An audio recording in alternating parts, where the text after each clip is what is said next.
নমস্কাৰ বন্ধু বান্ধৱীসকল, কি খবৰ আপোনালোকৰ? ভালনে? নিশ্চয় ভালেই চাগে আৰু আশা কৰোঁ আপোনালোকৰ খবৰ ভালেই হ'ব লাগে। পুনৰবাৰ স্বাগতম জনাইছোঁ আপোনালোকক মোৰ এটা অন্য নতুন ভিডিঅ'লৈ। বন্ধু বান্ধৱীসকল, আজি এই ভিডিঅ'টোত লোকেল কুকুৰাৰ ওজন বঢ়াবলৈ আমি কি ঘৰুৱাভাৱে মেডিচিন তৈয়াৰ কৰি কুকুৰাবোৰক আমি খুৱাব পাৰোঁ আৰু আমি দোকানৰ পৰা কি ভাল মেডিচিন কিনি আনি কুকুৰাবোৰক আমি খোৱালে ওজন সোনকালে বাঢ়িব, আজি তাৰ বিষয়ে আপোনালোকক জনাব বিচাৰিছোঁ। আৰু এতিয়া মই বৰ্তমান ফাৰ্মতে আছোঁ আৰু আহক আমি ভিডিঅ'টো আৰম্ভ কৰোঁ। বন্ধু বান্ধৱীসকল, এইখিনি হৈছে মোৰ ডাঙৰ কুকুৰা আৰু মই এই কুকুৰাখিনিৰ আজি প্ৰায় 3 মাহ পাৰ হ'ল আৰু বিক্ৰী কৰিবলৈ হৈছে। এই কুকুৰাখিনিৰ ওজন 900ৰ পৰা 1 কিলো ভিতৰত আহিছে আৰু মই ওজনৰ ক্ষেত্ৰত ওজন বঢ়াবলৈ কেঁচা হালধিৰ ৰস আৰু মধুৰিআম পাতৰ ৰস খুৱাই আছোঁ। আৰু এই দুইটা ৰস খোৱালে কুকুৰাবিলাকৰ ওজন সোনকালে বৃদ্ধি হয় আৰু লগততো ফিট থাকিবই, কমাৰ্চিয়েল ফিট, আৰু ফিটটো ভাল কোৱালিটি হ'ব লাগিব।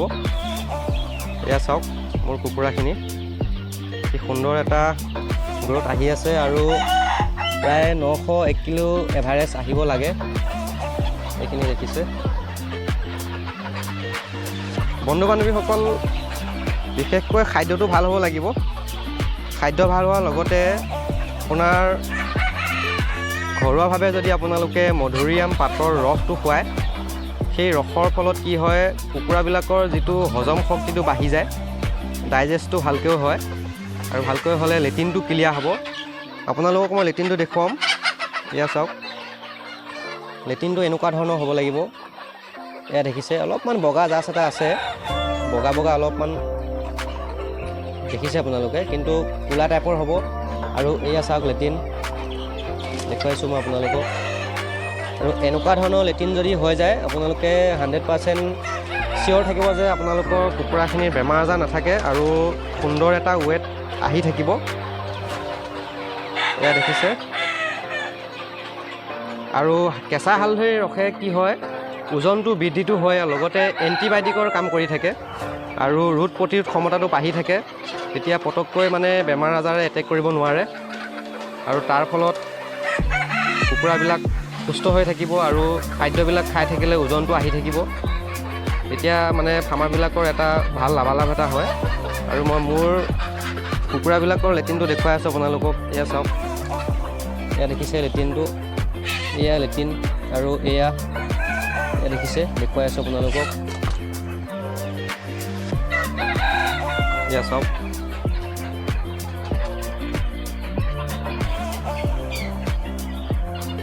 এয়া চাওক লেট্ৰিন, এয়া দেখিছে।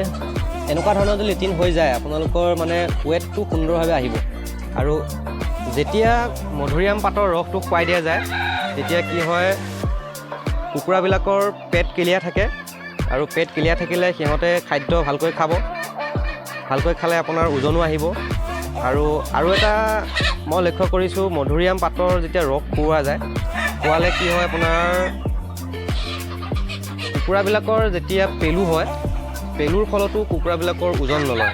মই গম পাইছিলোঁ কেনেকৈ, যেতিয়া চৰাইবিলাক এনেকৈ ওপৰত উঠি থাকে আৰু তলত ফিডাৰ আছে দেখিছে এয়া, আৰু ফিডাৰত কেতিয়াবা লেট্ৰিন কৰে।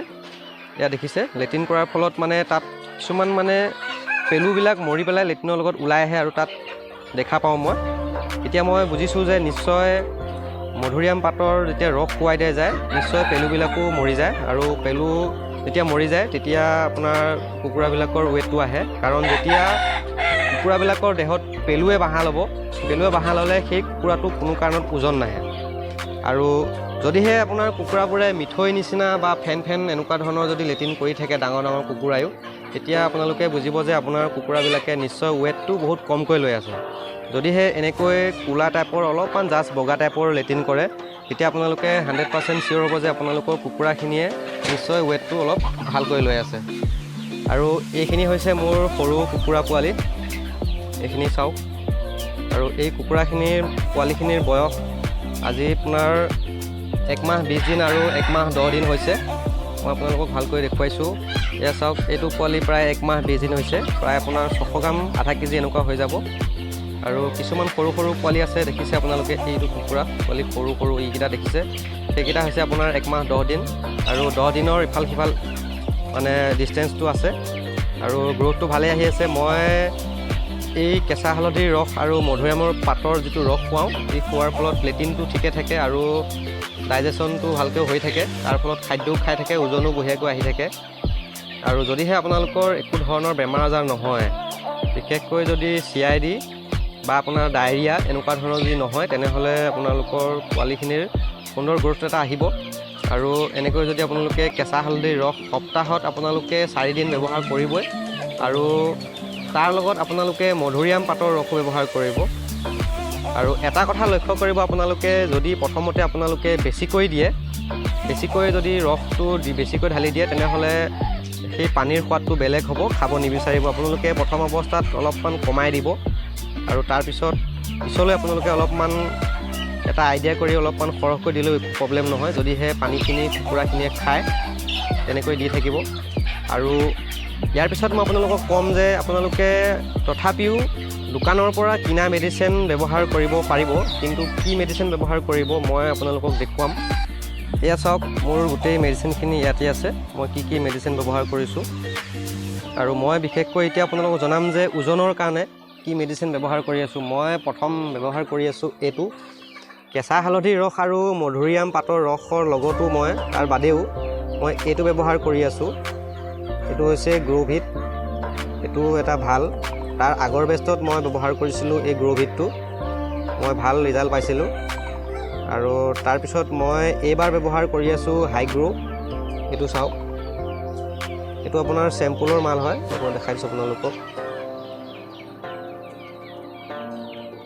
এইটো চেম্পুলৰ মাল, মই ঔষধ আনোতে ঔষধৰ দোকানত মোক এইটো ফ্ৰীকৈ দিছিলে আৰু মই ডাঙৰ বটলটো বৰ্তমান শেষ হৈ গৈছে।